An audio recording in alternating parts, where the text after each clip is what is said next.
안녕하십니까. 루터대학교 총장 권득칠 목사입니다. 이 시간에는 지난 시간에 이어서 17세기 경건주의 운동의 재발견이라는 제목의 강연 가운데 17세기 독일 경건주의 운동에 대하여 말씀드리도록 하겠습니다. 여러분, 하나님께서는 30년 전쟁으로 영육간에 피폐해진 독일을 구하시기 위해 독일의 신학자요 경건주의의 아버지로 불린 슈페너, 필립 야콥 슈페너를 세우셨습니다. 슈페너는 독일 스트라스부르크와 프랑크푸르트 루터교회의 주임 목사였습니다. 그는 30년 전쟁 후 더욱 황폐해 가고 있는 독일 교회를 지켜보면서 참된 경건성과 도덕성을 상실하고 방황하고 있음을 안타깝게 여겼습니다.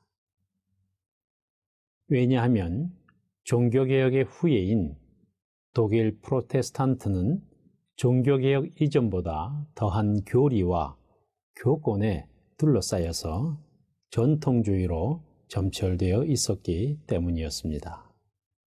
슈페너는 영적인 힘과 영향력을 잃어버린 기독교 지도자들과 목회자들, 그리고 모든 평신도들의 영적 상태가 매우 심각한 지경이라고 보았습니다.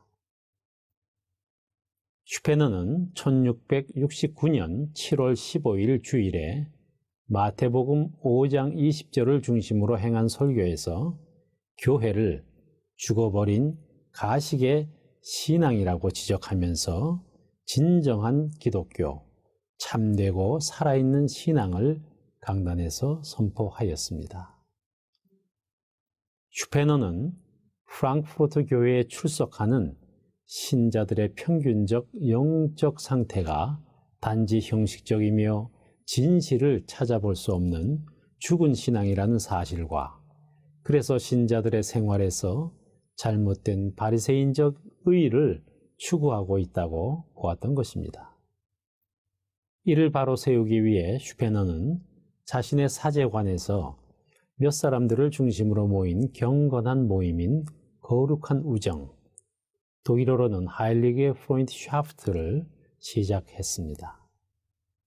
그러나 많은 사람들이 동참하기를 희망하여 슈페너는 그 모임을 점차로 개방하여 본격적으로 경건한 소그룹 모임이라는 의미의 콜로기움 피에타티스를 시작하였습니다. 슈페너는 신자들이 성경을 많이 알고 기도 생활에 힘쓰며 교회 안팎에서 섬김에 헌신함으로써 교회를 든든히 하여 진정으로 개혁되기를 희망하였던 것입니다. 슈페너는 1675년 3월 24일 경건한 요망 혹은 경건한 소원이라는 뜻을 가진 피아 데시데리아를 출판했습니다. 그런데 이 책은 총 3부로 구성되어 있었는데 1부는 서문, 2부는 시대의 표정, 3부는 교회개혁을 위한 제안으로 구성되어 있습니다. 그는 여기에서 핵심적인 6가지 사항을 제안을 했는데, 첫째로 설교 외에 개인 독서와 연구 그룹을 통해 신자들이 성경을 더 철저하게 아는 사람들로 만든다. 둘째로 교회의 모든 기능에서 평신도의 참여를 증가시킨다. 셋째로 신자들이 하나님에 대한 신앙과 지식을 실천하는 것을 강조한다. 넷째로 이 강조를 위해 가능할 때마다 논쟁을 피하면서 겸손과 사랑으로 토론에 접근한다. 다섯째로 목회자들이 잘 교육받고 경건한 태도를 갖도록 한다.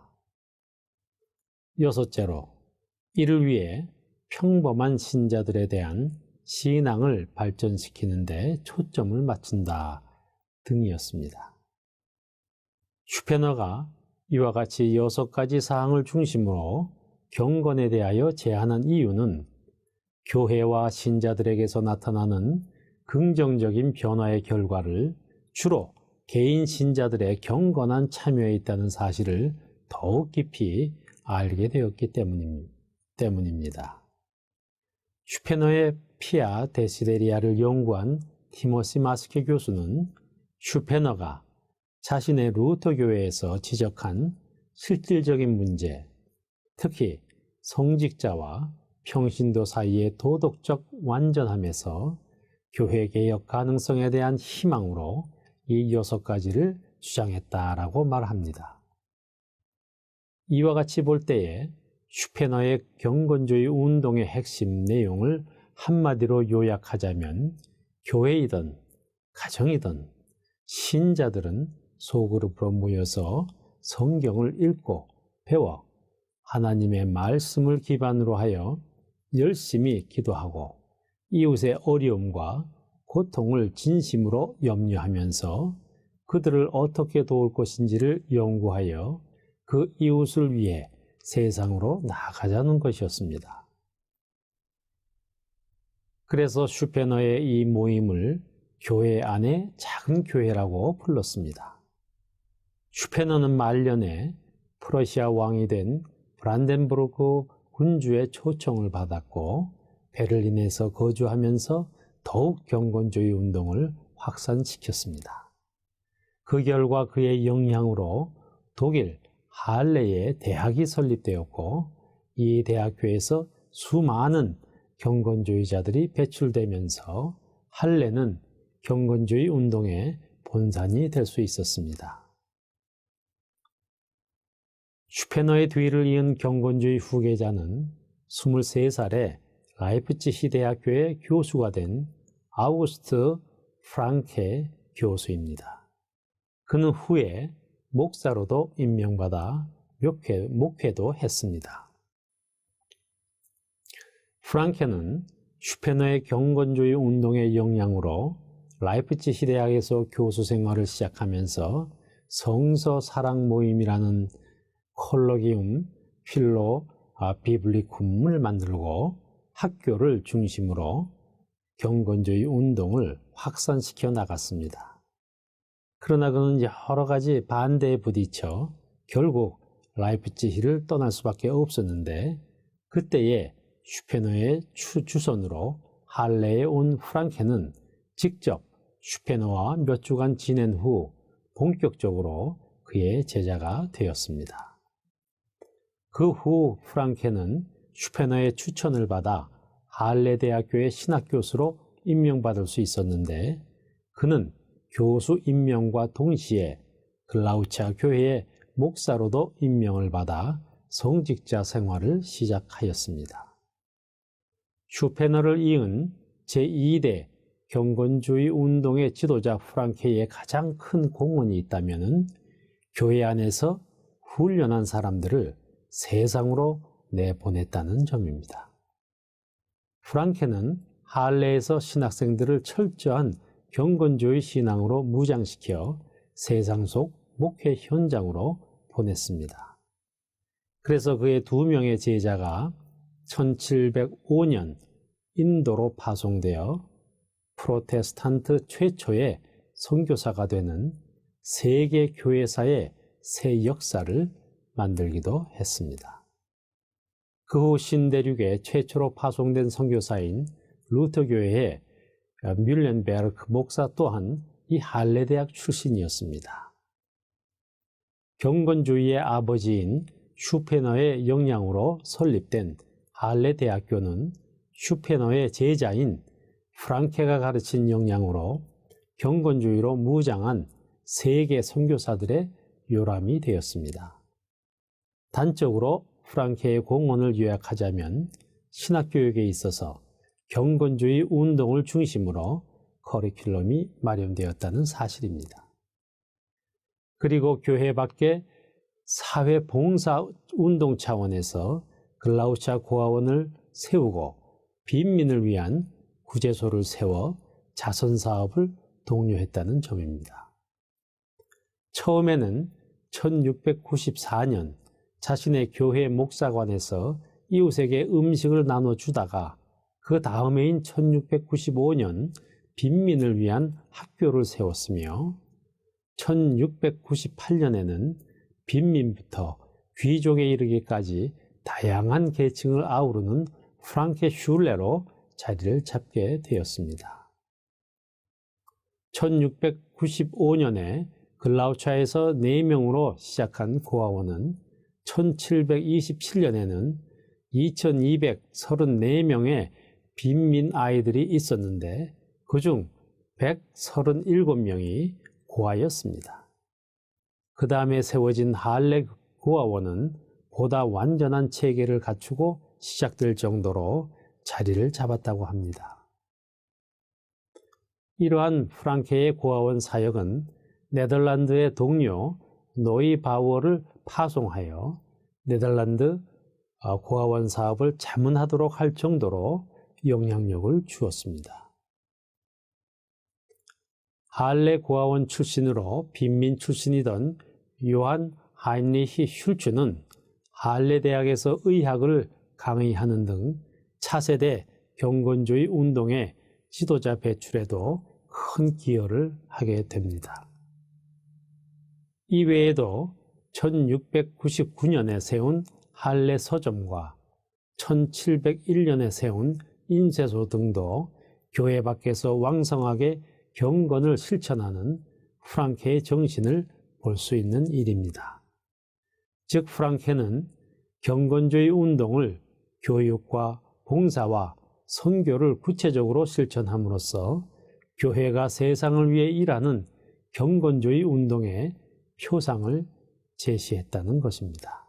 그리고 프랑케 이후 경건주의 운동은 스칸디나비아 지역으로 그리고 보헤미아와 모라비아 지역 등 유럽으로 퍼져 나갔습니다. 경건주의 운동의 세 번째 지도자는 프랑케의 영향을 받은 독일 드레스덴 출신의 찐젠도르프 백작입니다. 그는 독일 종교 지도자, 사회운동가, 모라비안 루터교회 주교, 헤른후트 공동체 설립자 등 수많은 직함을 달고 다닌 독일의 경건주의자였습니다. 찐젠도르프의 경건주의 베이스 캠프는 독일 헤른후트 공동체였는데 그가 설립한 헤른후트 공동체는 전체 신도들이 경건주의를 구체적으로 실천한 가장 모범적인 사례라고 할 수 있습니다. 그런데 이 공동체의 탄생 배경에는 종교적 난민인 보헤미안들과 깊은 관계가 있습니다.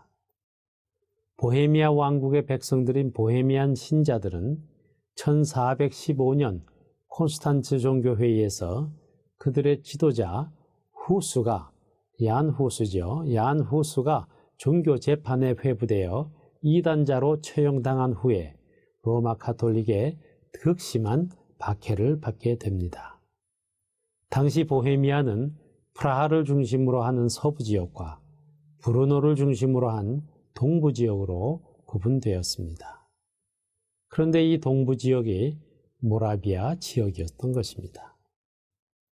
로마 가톨릭의 박해로 후스 신도들은 보헤미아 지역에서 종교적 난민이 되어 여러 나라로 피난길에 올랐습니다.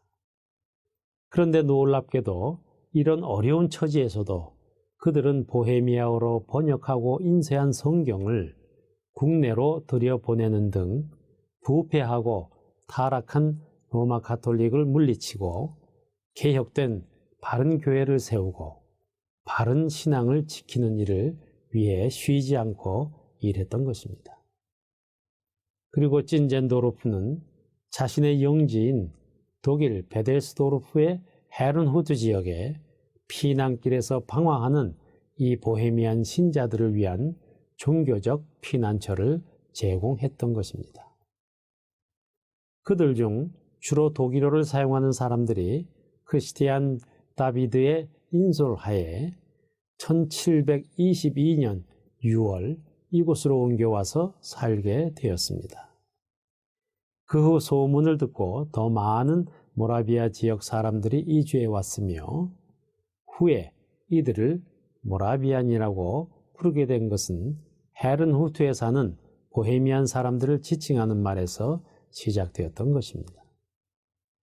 찐젠도르프는 헤른후트에서 로마 가톨릭의 박해를 받아 피난 온 얀 후스의 후예들과 함께 모라비안 형제단이라고 불린 모라비안 교회를 세웠습니다.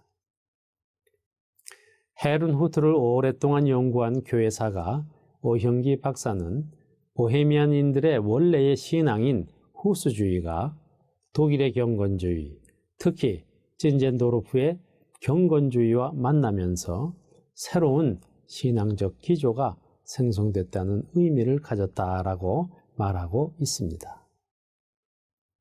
그 후 몇몇 보헤미안 신도들이 베를린으로 떠나 찐젠도르프의 헤른후트 공동체와 분리되기도 했지만은 1739년 찐젠도르프는 모라비안 교회 또는 모라비안 루터 교회의 주교가 되었습니다.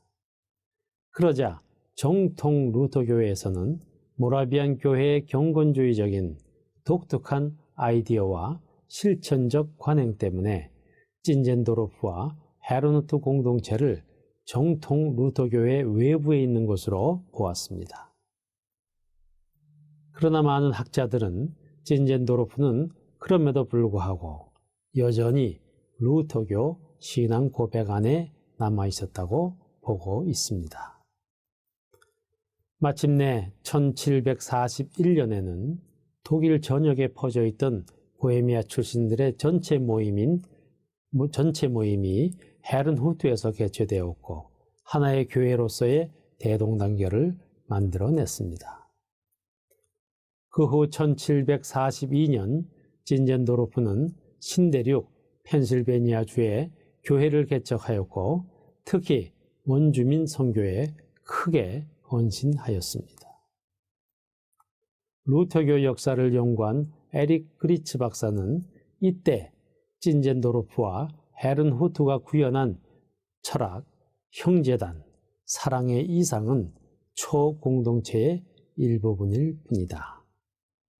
찐젠도르프에 따르면 에큐메니칼 교회는 오직 하나인데 하나님께서 영원한 생명을 위하여 백성을 구원하시기 위해 다양하게 사용하신다는 루터교 신앙 고백처럼 교육의 방식이다. 때문에 모라비안 교회는 특별히 따로 무엇을 고백하는 것이 아니라 도리어 아우스부르고 신앙 고백에 기반한 것이다 라고 말하고 있습니다. 이처럼 헤른후트를 중심으로 세워진 모라비안 교회는 교회사와 선교사적으로 볼 때에 경건주의 운동을 기반으로 세계 선교 운동에 앞장선 것뿐만 아니라 유럽의 다른 교파들로 하여금 선교 활동을 하도록 도전과 자극을 주었다고 말할 수 있습니다. 무엇보다도 경건주의의 전통을 이어간 찐젠도르프는 기독교 신앙을 사변적으로 만들지 않고 실천적 기독교로 만들었으며 그래서 그는 복음을 전파할 때에 무엇보다 그리스도의 사랑으로 이웃을 섬기기를 원했던 것입니다. 1832년 우리나라에 온 최초의 개신교 선교사 칼 귀출라프 목사만 하더라도 찐젠도르프가 세운 헤른후트 형제단의 영향을 받고 전통 루터교 가정에서 교육받고 자랐습니다. 특히 귀출라프의 부친이 경건주의 제2대 지도자인 프랑케가 가르쳤던 할레 대학에서 공부를 했기 때문에 귀출라프는 어릴 적 가정에서부터 철저한 경건주의 환경에서 성장하였습니다. 그리고 귀출라프는 베를린의 모라비안 루터파가 세운 베를린 선교학교에서 공부하고 훈련을 쌓으면서 유년 청소년 시기에 형성된 경건주의 신앙과 신학을 더욱 확고히 다졌습니다. 더욱이 경건주의 신앙으로 무장된 루터교 목사 예니케가 교장으로 있던 베를린 선교 학교는 철저한 경건주의 신앙을 바탕으로 공동체를 형성하였고 학생들을 교육하였습니다. 이렇듯 경건주의로 무장한 귀츠라프와 헤른후트 공동체는 세상으로 나아가 행동하고 실천하는 신앙을 소유한 신자들이었습니다. 그리고 이 독일의 경건주의자 찐젠도르프의 헤른후트 모라비안 루터파가 교회를 폐쇄적 공동체가 아니라 복음을 들고 세상을 향해 나아가는 외부 지향적 선교 공동체를 지향했다는 사실은 오늘날에도 여전히 세계 교회사와 선교 역사에 길이 남을 것입니다. 지금까지 경청해 주셔서 감사합니다.